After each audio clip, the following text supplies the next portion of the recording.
அனைவருக்கும் வணக்கம். Statics unit 3 இருக்கிற ஒரு யூனிவர்சிட்டி 10 மார்க் கொஸ்டின் பார்க்கலாம். இந்த நவம்பர் 22ல கேட்டிருக்காங்க. A ladder of length L rests on a rough horizontal ground with its upper end and projecting slightly over a smooth horizontal rod at a height h above the ground. Okay. முதல்ல இது வரைக்கும் நம்ம இருக்கிற விஷயத்தை புரிஞ்சுப்போம். ஓகேவா? இப்போ என்ன கொடுத்துருக்காங்க, ஒரு லேடர் கொடுத்துருக்காங்க, ஒரு ஏணி கொடுத்துருக்காங்க. இதனோட லென்த் வந்து எல். ஓகேவா? இப்போ அந்த லேடருக்கு நேம் பண்ணிக்கலாமா? நம்ம இந்த எண்ட் வந்து ஏன்னு எடுத்துக்கலாம், இந்த எண்ட் வந்து பின்னு எடுத்துக்கலாம். ஓகே, இதில் என்ன சொல்லியிருக்காங்க, ஒரு எண்ட் இந்த அப்பர் எண்டு வந்து ஸ்மூத் பெக் மேலே இருக்குன்னு சொல்லியிருக்காங்க. அப்போ இந்த இடத்துல வந்து இது ஸ்மூத்தாக இருக்குது. ஓகேவா? ஸ்மூத்தாக இருக்கும்போது அங்கே என்ன இருக்குன்னா உங்களுக்கு ரியாக்ஷன் பர்பண்டிகுலர் டு த பிளேனாக இருக்கும். ஓகே, எப்போல்லாம் உங்களுக்கு ஸ்மூத் பிளேன் நமக்கு ஸ்மூத் எண்டில் டச் ஆகுதோ அந்த இடத்துல இருக்கும்போது ரியாக்ஷன் என்ன இருக்கும், பர்பண்டிகுலர் டு த பிளேன். இந்த பிளேன்ன்றது வந்து லேடர் தான். அப்போது அந்த இடத்துல ஓகே, ஸோ அப்போ நமக்கு அட் த பாயிண்ட் பியில் நமக்கு ஒரு ரியாக்ஷன் இருக்கும். அப்போ அதாவது ஒன்று பாயிண்ட் ஆஃப் கான்டாக்ட்ல இருக்கும் பொழுது நமக்கு அந்த ரெண்டு இடத்துல ரியாக்ஷன் இருக்கும். ஏன்ற பாயிண்ட் லேடரோட ஏ எண்டு வந்து தரையை டச் பண்ணுது, பட் இங்கே ரஃப்பாக இருக்குது. பீன்ற பாயிண்ட் வந்து ஒரு ஸ்மூத் பெக்கு மேலே இருக்குது, இங்கே ஸ்மூத்தாக இருக்குது. அப்போ இங்கே ரியாக்ஷன் அட் பி இருக்கும். Okay, reaction at the peg B இருக்கும். அந்த பி எப்படி இருக்குன்னா இந்த ஏபிக்கு பர்பண்டிகுலர் டைரக்ஷன் இருக்கும். ஓகே, ஸோ இந்த பர்பண்டிகுலர் டைரக்ஷன் இந்த ரியாக்ஷனை நம்ம வரைஞ்சிக்கிறோம். ஓகேவா? அடுத்தது நமக்கு இந்த லேடர் இருக்கு இல்லையா, லேடரோட வெயிட். லேடர் வந்து ஒரு ஸ்ட்ரெயிட் லைன். ஆக்சுவலாக ஒரு ஸ்ட்ரெயிட் லைனோட வெயிட் வந்து எங்கே இருக்கணும், அதோட சென்டர் ஆஃப் கிராவிட்டியில் தான் நமக்கு எப்பவுமே ஆக்ட் டவுன்வர்டாக இருக்கும். அப்போ அதனோட மிட் பாயிண்ட்லேருந்து ஆக்ட் டவுன்வர்ட். அப்போ ஏபியோட மிட் பாயிண்ட்னு சொல்லும்போது நம்ம இங்கே எடுத்துக்கலாமா? ஸோ இதில் இருந்து நமக்கு என்ன வரும், டவுன்வர்ட் டைரக்ஷனில் நமக்கு என்ன ஆக்ட் ஆகும்னா அந்த வெயிட் டபிள்யூ ஆக்ட் ஆகுது. ஓகே, இதை நம்ம அப்படியே எக்ஸ்டெண்ட் பண்ணும்போது ரியாக்ஷன் அட் பியும் இதுவும் இங்கே ஒரு பாயிண்ட்ல மீட் ஆகும். இந்த பாயிண்ட் வந்து நம்ம ஓன் எடுத்துப்போம். ஓகே, இந்த லேடர் நமக்கு இந்த ஏணியை இப்படி நம்ம இப்படி சாய்ச்சி வைக்கும் பொழுது இது முதல்ல ஈக்குலிபிரியமாக இருக்குது. அப்போ இந்த லேடர் மேலே ஆக்சுவலாக 3 ஃபோர்ஸ் ஆக்ட் ஆகுது. ஒன்று இந்த ஸ்மூத் எண்டில் இந்த இடத்துல ஒரு ரியாக்ஷன் இருக்கும், தரையை டச் பண்ணும்போது இந்த இடத்துல ஒரு ரியாக்ஷன் இருக்கும், இந்த வெயிட் ஒன்று இருக்கும். இது மூணும் ஒரு பாயிண்ட்ல உங்களுக்கு சந்திக்கும் போது தான் ஈக்குலிபிரியம் பொசிஷன்ல இருக்க முடியும். ஓகே, அப்போ ரியாக்ஷன் அட் ஏவும் கண்டிப்பாக நமக்கு எங்கே தான் உங்களுக்கு மீட் ஆகும், உங்களுக்கு அட் த பாயிண்ட் இந்த ஓவில் உங்களுக்கு மீட் ஆகும். அப்போ இங்கே இந்த மேக் பண்ணுற ஆங்கிள் இருக்கு இல்லையா, ஸோ இந்த ஆங்கிள் தான் இந்த ஆங்கிள் ஆஃப் ஃப்ரிக்ஷன் வர லாம்டா. ஓகே, ஸோ இது தீட்டா. இப்போ இங்கே இருக்கிற இந்த ஆங்கிள் இருக்கு இல்லையா, இதை நம்ம தீட்டான்னு எடுத்துப்போம். இது வெயிட் வந்து டபிள்யூ டவுன்வர்டில் ஆக்ட் ஆகுது. ஓகே, ஸோ இப்போ இது 90 இது வந்து இங்கே மேக் பண்ணுறாங்க லாம்டானா, அதே போல் இங்கே இதுக்கு பர்பண்டிகுலராக இங்கே நம்ம வரையும் பொழுது இந்த ஆங்கிளும் நமக்கு என்னவா இருக்கும்னா லாம்டாவா இருக்கும். ஓகே, இப்போ இந்த பர்பண்டிகுலர் இது தீட்டானா நமக்கு என்ன இருக்கும், இந்த மொத்த ஆங்கிளும் நமக்கு தீட்டாவா இருக்கும். புரியுதா உங்களுக்கு?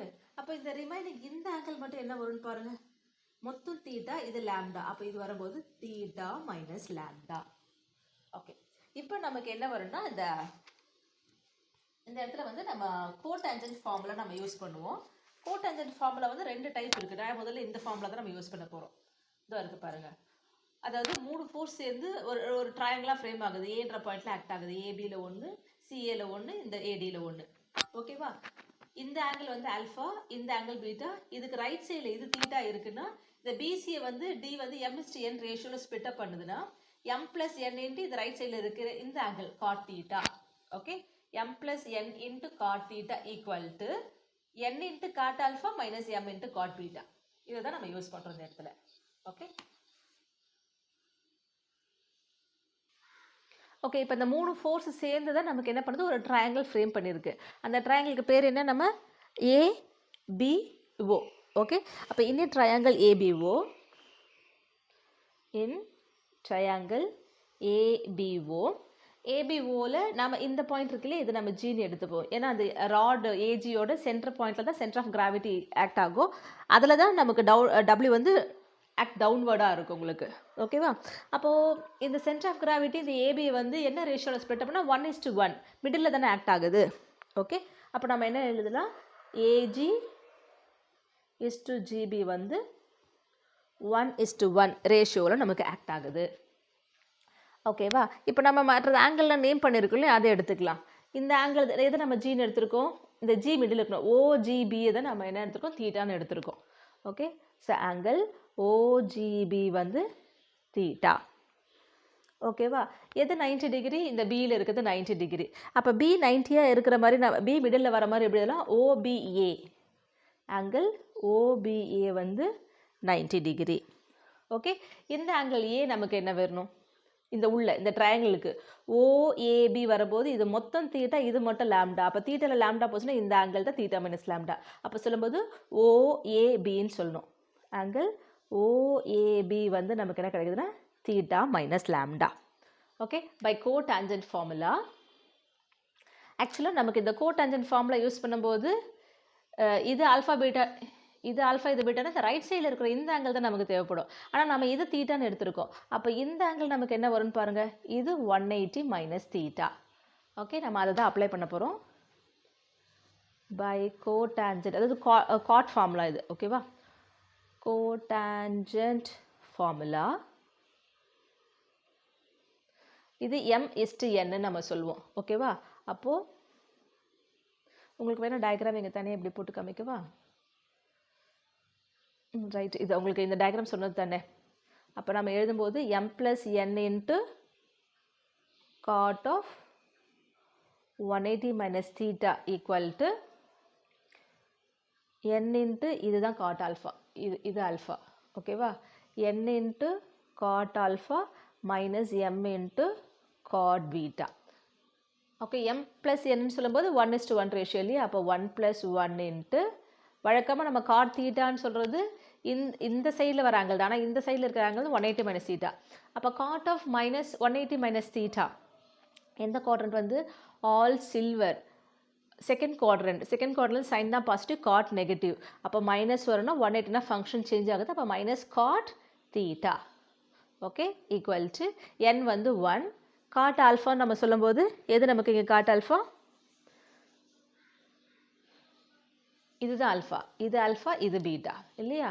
அப்போ 1 into cot 90 minus 1 into cot of theta minus lambda. Okay, so இப்போ இதை நம்ம சிம்பிளிஃபை பண்ண வேண்டியது தான். 1+1 2. So -2 into cot theta equal to cot 90. tan 90 வந்து இன்ஃபினிட்டி, காட் 90 வந்து 0. அப்போ அதனால் இது 0 minus cot of theta minus lambda. அப்போ நமக்கு இருக்கிறது -2 into cot theta equal to minus cot of theta minus lambda. ரெண்டு பக்கம் மைனஸை கேன்சல் பண்ணிடலாமா. அப்புறம் ரெசிப்ரோக்கலிங் ஆன் போத் சைட் பண்ணுறோம். ரெசிப்ரோக்கலிங் ஆன் போத் சைட் பண்ணும்போது 1/2 இன்ட்டு 1/cotனா நமக்கு tan தீட்டாவாக ஆகும். ஈக்குவல் டு இங்கே காட் வரும்போது இதுவும் tan ஆகும். So tan of theta minus lambda. Okay, tan of a minus பிக்கு நமக்கு என்ன formula, tan a minus tan b by 1 + tan a into tan b. So அதை தான் நம்ம அப்ளை பண்ண போகிறோம். இந்த 2வை நம்ம கிராஸ் மல்டிபிள் பண்ணிக்கலாம். அப்போ கிராஸ் மல்டிபிள் பண்ணால் நமக்கு என்ன கிடைக்கும் அப்படின்னா tan theta equal to twice tan of theta minus lambda. Okay, இப்போ ரைட் சைடில் ஃபார்முலா அப்ளை பண்ணலாமா. So 2 into tan a minus tan b. அப்போ tan theta minus tan lambda divided by 1 + tan theta into tan lambda. அப்போ இந்த லாம்டான்றது வந்து நமக்கு angle of friction இல்லையா. அப்போ நமக்கு என்ன தெரியும் அப்படின்னு, இந்த ஆங்கிள் ஆஃப் ஃப்ரிக்ஷன் சொல்லும்போது tan lambda இஸ் மியூ. இந்த ரிசல்ட்டை நம்ம ரீப்ளேஸ் பண்ண போகிறோம். அப்போ எங்கெல்லாம் tan lambda இருக்கோ அதுக்கு பதிலாக மியூ ரீப்ளேஸ் பண்ணுறோம். ஸோ லெஃப்ட் ஹேண்ட் சைடில் tan theta இருக்குது.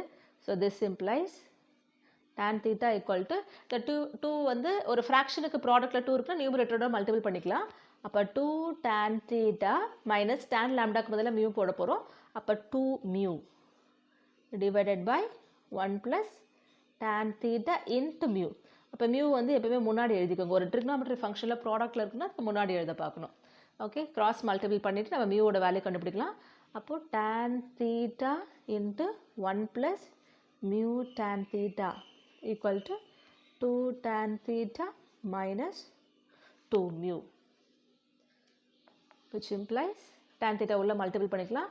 1 into tan theta plus mu into tan tan square theta equal to 2 tan theta minus 2 mu. So mu இருக்கிற டேர்மில் லெஃப்ட்டில் கலெக்ட் பண்ணிக்கலாம்.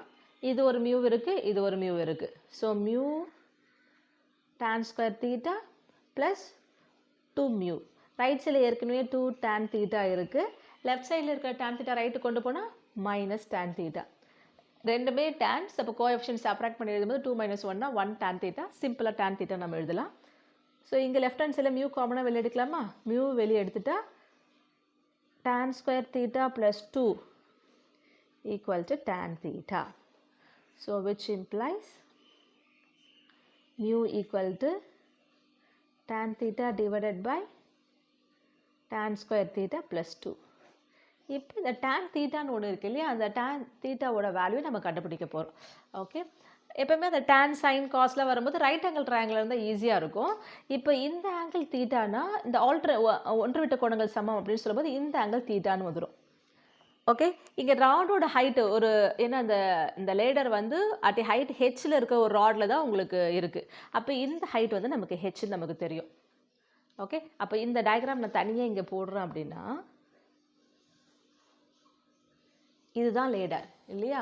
லேடரோட லென்த் வந்து நமக்கு எல்லுன்னு தெரியும். இது ஏபி, இது 90 டிகிரி, இந்த ஆங்கிள் தீட்டா. ஆக்சுவலாக இந்த ஆங்கிள் நம்ம தீட்டா எடுக்கணுன்றதுக்காக தான் வழக்கமாக நம்ம இந்த மாதிரி ஆங்கிள் எடுக்கும்போது இந்த ரைட் சைடில் இருக்கிற ஆங்கிள் தான் தீட்டா எடுப்போம். ஆனால் நமக்கு இங்கே இது வேணுன்றதால தான் இதை நம்ம தீட்டான்னு எடுத்துருக்கோம். அப்போ தான் கன்வீனியண்ட்டாக இருக்கும். ஸோ இது தீட்டானா ஆல்டர்னேட்டிவ் ஆங்கிளில் இந்த ஆங்கிள் தீட்டா வந்துடும். இது வேணால் நம்ம சீன் எடுத்துக்கலாமா, கிரவுண்டில் இருக்கிறது. அப்போது ஏபிசி இதுதான் ரைட் ஆங்கிள் ட்ரையாங்கிள். இது வந்து லென்த் ஆஃப் த லேடர், இது வந்து அந்த ராடோட ஹைட்டு ஹெச் ஹைட்டில் இருக்குது. ஓகேவா. அப்போ tan தீட்டாக்கு நமக்கு இந்த ட்ரையாங்கிள் இருந்து இன் ரைட் ஆங்கிள் ட்ரையாங்கிள்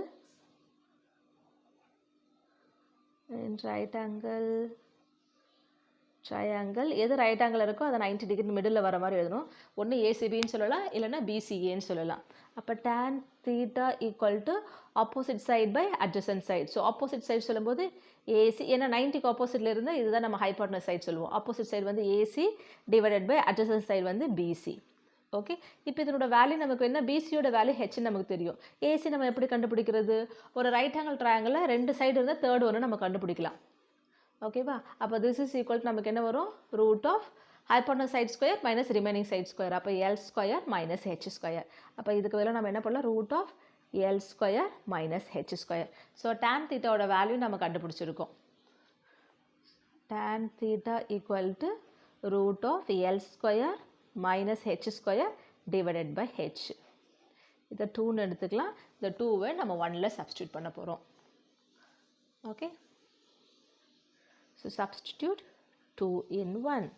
அங்கே மியூ ஈக்குவல் டு நியூமரேட்டரில் tan தீட்டா இருக்குது. அப்போ tan தீட்டாக்கு ரீப்ளேஸ் பண்ணும்போது ரூட் ஆஃப் எல் ஸ்கொயர், இது மைனஸ் இல்லையா, L square minus H square by H divided by இங்கே tan ஸ்கொயர் தீட்டான்னு இருக்குது. அப்போ இது நம்ம ஸ்கொயர் பண்ணி எழுதும்போது ரூட்டு ஸ்கொயர் பண்ணும்போது கேன்சல் ஆகிட்டு L square minus H square வரும். டினாமினேட்டரில் ஹெச் ஸ்கொயர் பண்ணும்போது ஹெச் ஸ்கொயர் ப்ளஸ் 2. ஓகே, இப்போ டினாமினேட்டரில் எல்சிஎம் எடுத்துகிட்டா ஒரு ஃப்ராக்ஷன் வரும், இன்ட்டு அதை ரெசிப்ரோக்கலாக எழுத போகிறோம். ஸோ மியூ ஈக்குவல் டு நியூமரேட்டரில் இருக்கிற ஃப்ராக்ஷனை அப்படியே எழுதலாம், L square minus H square by H into இந்த டினாமினேட்டரில் இருக்கிறது ரெசிப்ரோக்கலாக எழுதணும். எல்சிஎம் எடுங்க, எல்சிஎம் எடுத்திங்கன்னா உங்களுக்கு என்ன வரும், L square minus H square plus 2h square divided by H square. அந்த டிவைடட் பை ஹெச் ஸ்கொயர் தான் இங்கே நியூமரேட்டரில் எழுதியிருக்கேன், by L square minus H square plus 2h square. Okay, இப்போ பாருங்கள் இந்த ஹெச்சும் இந்த ஹெச் நம்ம கேன்சல் பண்ணிடலாமா.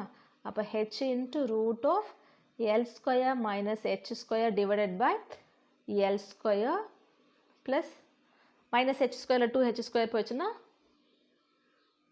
அது ஹெச் ஸ்கொயர் வந்து ஹெச் ஸ்கொயர் நான் ஃபஸ்ட்டு எழுதிட்டேன். இல்லைனா நீங்கள் L square plus H square எழுதணும். அடிஷன் தானே, அது எப்படி எழுதினாலும் தப்பில்லை. ஓகே, இந்த ரிசல்ட்டை தான் நம்ம கொண்டு வரணும். கொஷின் பாருங்கள், show that the coefficient of friction is, இது நம்ம ப்ரூவ் பண்ண சொல்லியிருக்காங்க. அப்போ கோஎஃபிஷியன்ட் ஆஃப் ஃப்ரிக்ஷனாக மியூவோட வேல்யூ நம்ம கண்டுபிடிக்கணும், மியூவோட வேல்யூ இதை நம்ம கொண்டு வரணும், ப்ரூவ் பண்ணிட்டோம், அவ்வளோதான். ஓகே, வழக்கமாக நம்ம இந்த மாதிரி ஆங்கிள் எடுக்கும்போது இந்த ரைட் சைடு தான் நம்ம தீட்டான்னு எடுப்போம். ஆனால் இந்த இதில் நமக்கு இந்த tan தீட்டா கண்டுபிடிக்கணும், இங்கே எடுத்தால் தான் ஈஸியாக இருக்கும். அப்போ இது தீட்டா எடுக்கும்போது ரிமைனிங் வந்து 180 மைனஸ் தீட்டா. அப்போ கோடான்ஜென்ட் ஃபார்முலா வரும்போது காட் ஆஃப் இந்த ஆங்கிள் இந்த 180 மைனஸ் தீட்டாவை தான் யூஸ் பண்ணணும். ஓகே, புரிஞ்சிருக்கும்னு நினைக்கிறேன். அடுத்த காணொலியில் பார்க்கலாம். நன்றி, வணக்கம்.